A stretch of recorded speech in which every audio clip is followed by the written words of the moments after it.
we've seen that the distribution of donations is not level, not only in the distribution of who's giving, but also the distribution of where that giving is going to, right? You're listening to Let's Imagine, an Imagine Canada podcast for everyone interested in social issues and the nonprofit sector.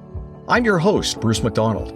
At Imagine Canada, we believe that by leveraging our national vantage point, building cross-sector relationships, and sharing and developing our knowledge base, we can advance social, economic, and environmental justice through our collective action.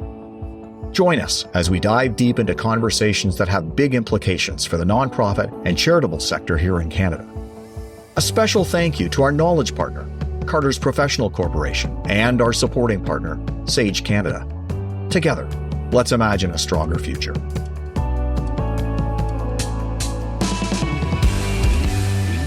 In today's episode, we're going to look at the current state of the charitable sector, including demand, staffing, revenue, donation trends, and how these will affect charities in the future.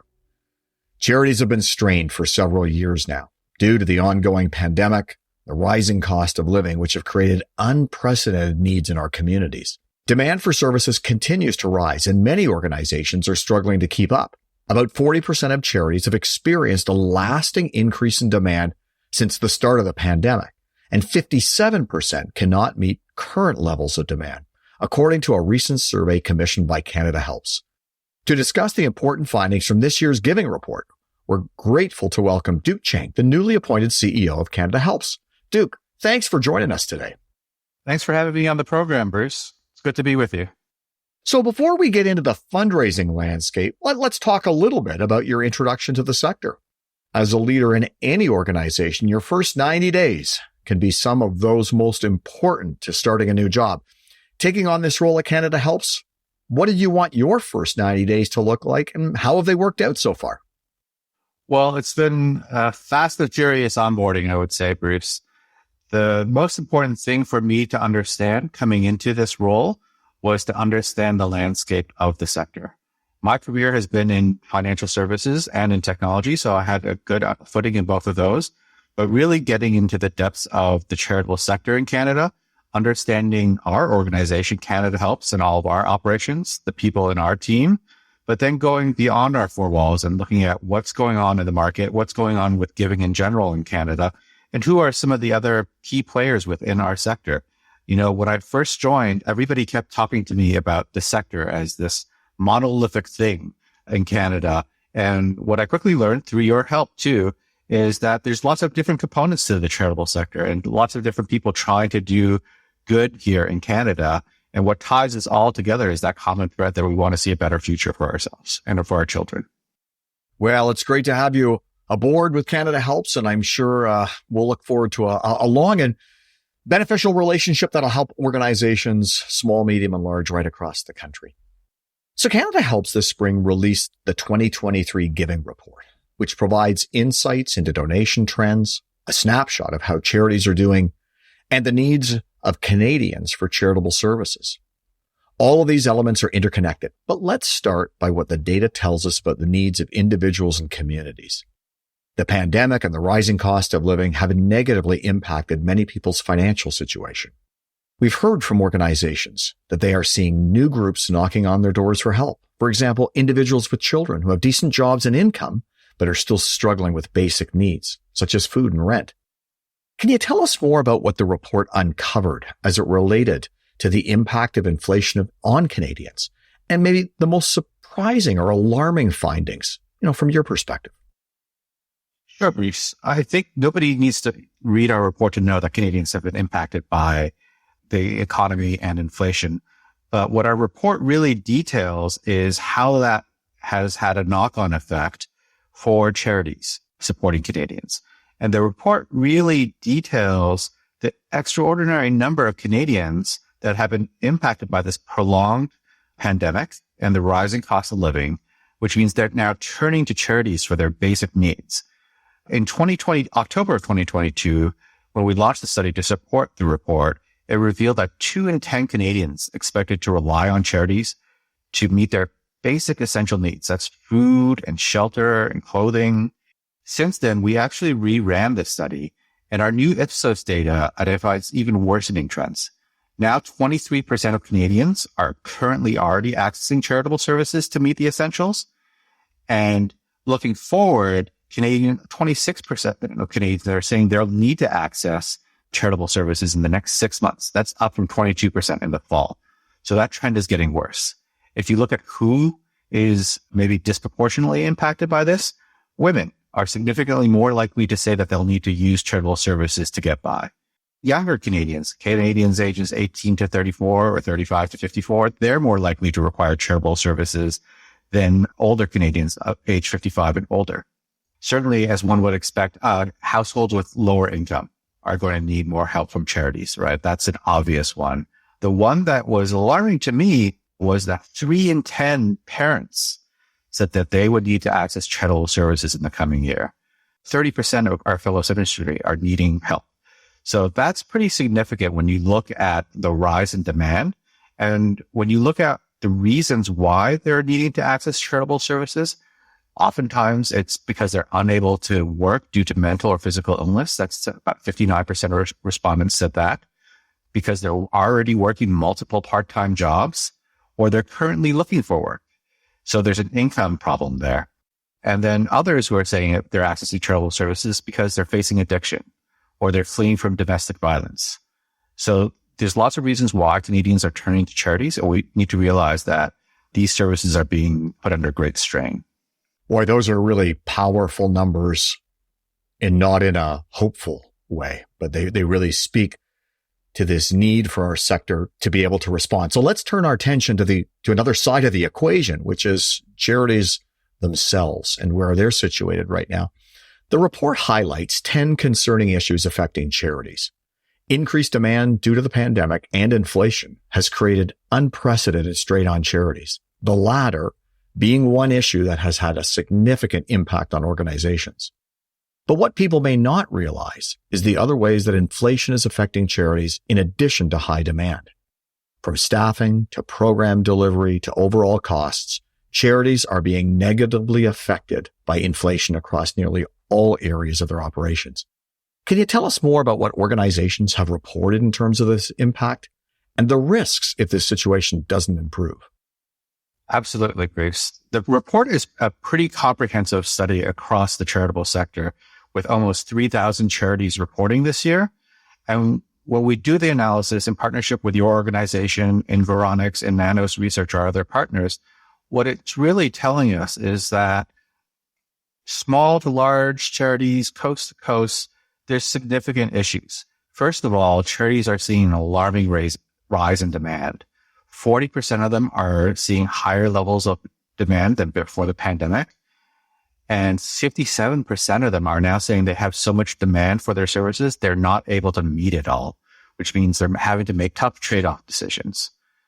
The report is also showing that, just like we talked about the impact of inflation on everyday Canadians, that charities are also feeling the impact of the pandemic and inflation.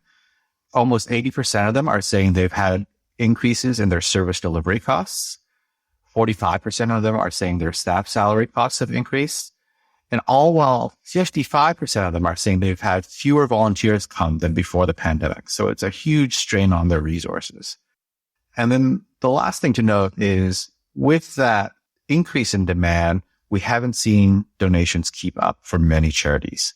In fact, 31% of charities are saying their funding levels are below pre-pandemic levels, while just 12% of charities are reporting that their current fundraising is actually higher. If you dig deeper into that, you can see, and you know this, Bruce, there's been a long-term, many-decade decline in the number of Canadians reporting charitable donations on their tax filings. That's down to 18% in this last year. And keep in mind, 30 years ago, that number was almost 30% of Canadians claiming tax filings. So that has been a long trend that our sector has seen. And we're actually going to head right there right now, because I think as we think about the impact of these times on families and Canadians, these sort of macro level impacts on the organizations that are attempting to meet this rising demand, one of those important parts of that is their revenue streams. So we're going to shift our attention to donations, which you've now already started to touch on. Report says that while demand is up for most charities. Funds raised are down. This calls for some nuance, though, because according to StatsCan, the total annual reported donations were up by 11.5% last year. But the number of tax filers, as you just mentioned, reporting donations continued to decrease. However, when organizations were asked for the giving report, 31.3% said fundraising levels are below pre-pandemic levels, and this number jumps to 35.7% amongst small charities. T3010 data shows that since 2013, an increasingly large piece of the donation pie is going to the largest charities, with annual revenues of $25 million or more, and it's jumped from 32% to 42%. Over the same period, the percentage of donations going to charities with annual revenues under $2 million has dropped from 36% to 28%. So clearly, despite the overall reported donations being up, many organizations are still seeing a decline in donations. So this particular nuancing, is this a surprise to you? And what are the factors contributing to those organizations that are experiencing this kind of decline? Yeah, it's not really a surprise to me, Bruce. We've seen that the distribution of donations is not level, not only in the distribution of who's giving, but also the distribution of where that giving is going to, right? So the first key factor is what we've always talked about, which is the giving gap. Fewer people are giving, but those who are giving disproportionately higher amounts. And so while the participation rate in giving is lower, the overall amount of giving has increased slightly.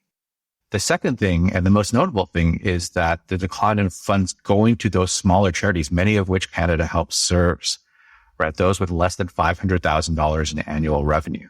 What's happening is the larger charities in Canada are getting a disproportionate amount of the donations, and the smaller charities, which is really 78% of the 86,000 charities that are out there that have less than 500,000 in revenue, are not seeing as much in donations. 35% of small charities are raising less than pre-pandemic levels. This drops to 23% of charities with more than $2.5 million in annual revenue. Where you are seeing increases in revenue is certainly those larger charities that are better equipped to do larger fundraising. And also, if you take the specific example of international giving, right, that is a great example of the concentration, right? So let's talk about the Ukraine war. At the beginning of the Ukraine war, Canadians came out in droves and said, we need to support with humanitarian aid. In 2022, 9% of total donations through Canada Helps actually went to charities supporting humanitarian aid related to the Ukraine war. That was an unbelievable outpouring from Canadians. But the reality is that represents 0.115% of charities. So a very small number of charities were receiving those funds. And this is just one example where the distribution isn't even across the sector. Yeah, the nuances to some of these numbers are really important in terms of understanding the whole picture, the whole narrative in terms of what's happening. In your most recent comments, you mentioned the giving gap, this term that really is used to describe the gap in fundraising between different demographics. I want to maybe shift that to older and younger demographics. And older generations continue to give at a higher rate than younger ones. As the population is aging, this is likely to become even more concentrated. An interesting finding from the report is that only 21.9% of responding organizations say they have implemented a strategy intended to engage with younger Canadians. What might explain why organizations are not investing more to engage younger people? And where can they find strategies to help them reach this important demographic for today and tomorrow? Yeah, it really is an investment in the future. I don't really subscribe to this myth that young people don't care about charities or they're disengaged from them. Our research really doesn't support this. If you go back to last year's report, the 2022 giving report, what we saw is that 58% of people under the age of 25 want to learn as much as they can about an issue to be an informed supporter. So this younger generation has more access to data than any generation before, and they're data hungry. So they want to see impact data. They want to see results. And so that's a big shift. It's no longer the picture of the puppy that it's going to get you the donation. You have to have hard facts about the impact that your organization is creating. The other thing is that this generation is finding different ways to express their generosity than simply financial donations. They may not have the headroom in their budget to be able to give right now, but they're showing up in different ways. They're showing up through volunteering. They're showing up through attending protests or spreading the word. So they're expressing that generosity in different ways. And it's important for organizations doing social good to engage that generation early on, even if it's not through financial donations, so that they can get connected for when hopefully later on in a young Canadian's career where they do have more income, they can give a financial donation.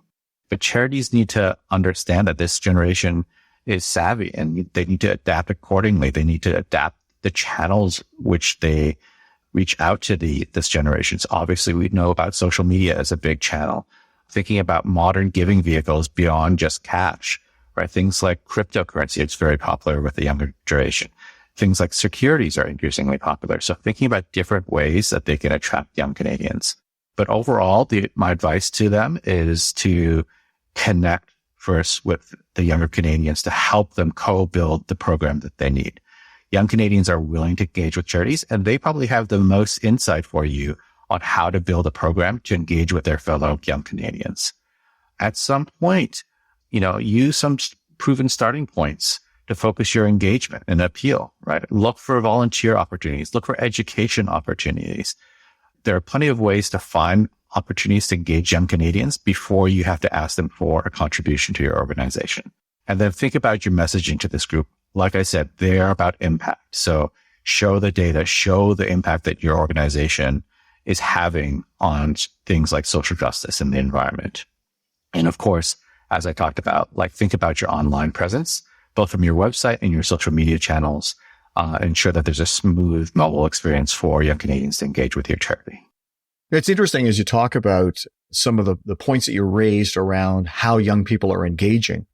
I think it's important for organizations as they're contemplating interacting with younger Canadians, looking at some of these ways to engage. You mentioned protests or even using the power of purchasing as a way of expressing social good.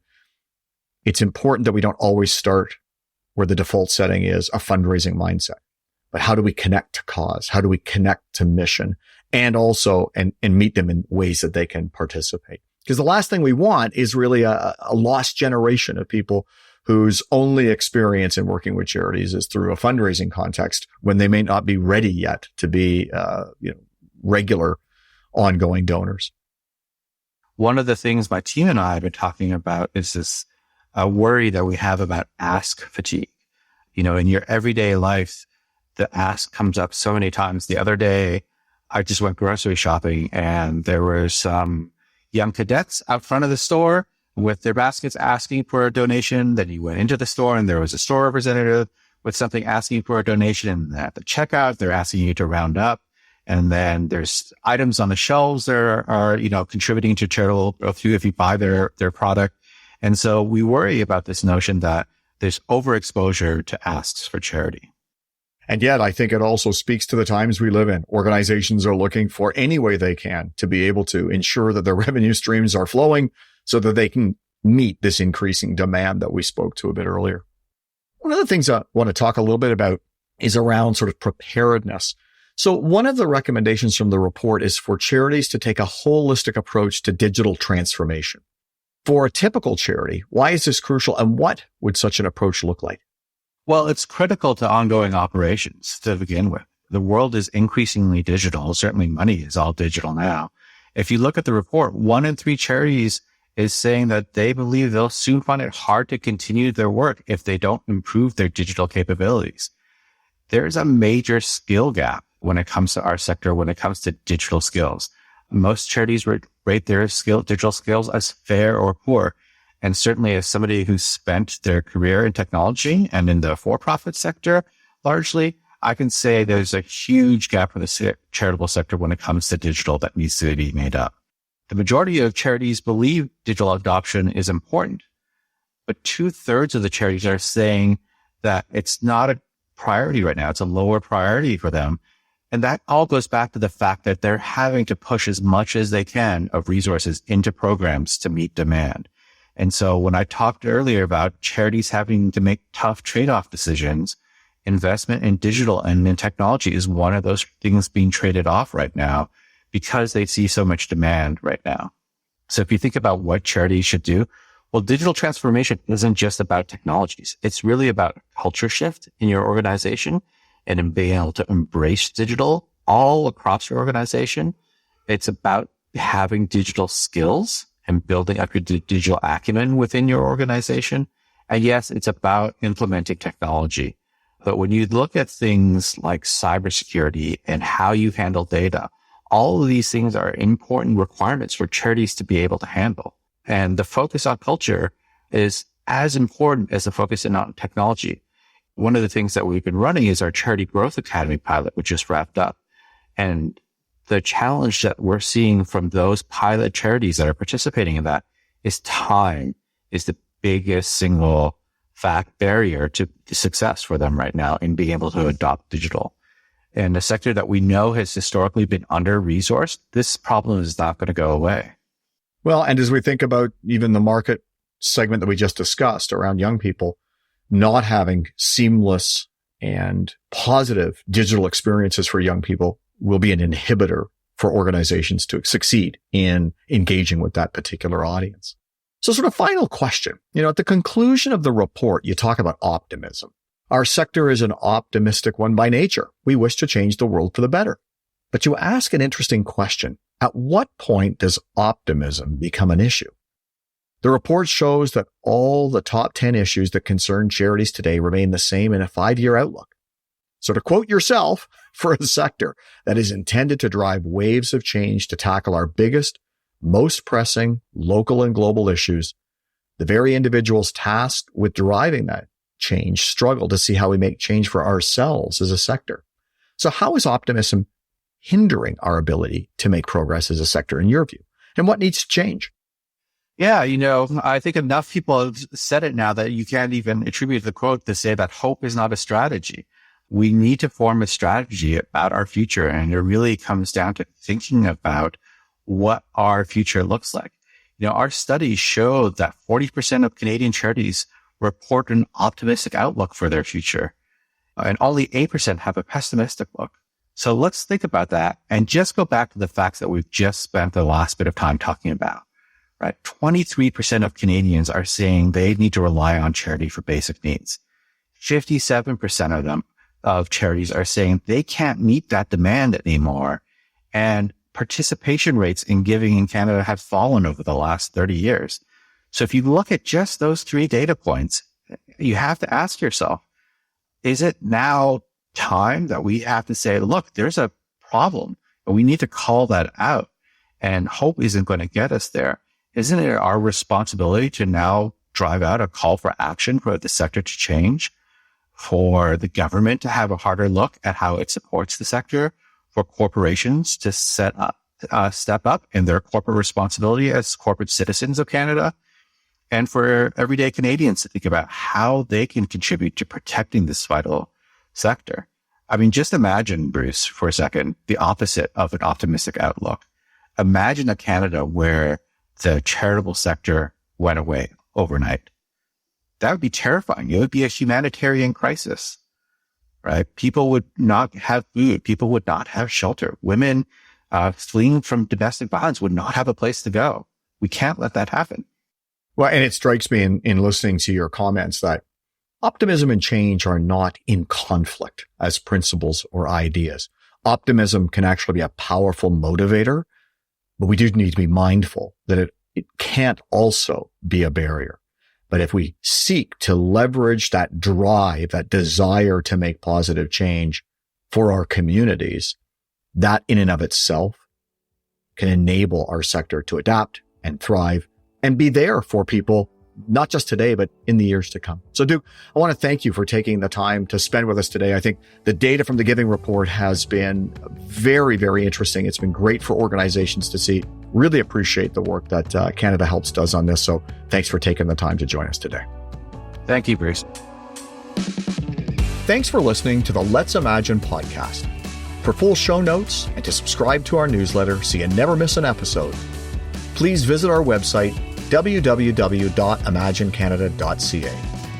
Also, if you really like this episode, we invite you to leave us a 5-star review wherever you listen to this podcast, as this helps other people discover us and engage in these conversations. And again, thanks to our sponsors, Carter's Professional Corporation and Sage Canada, for supporting our podcast.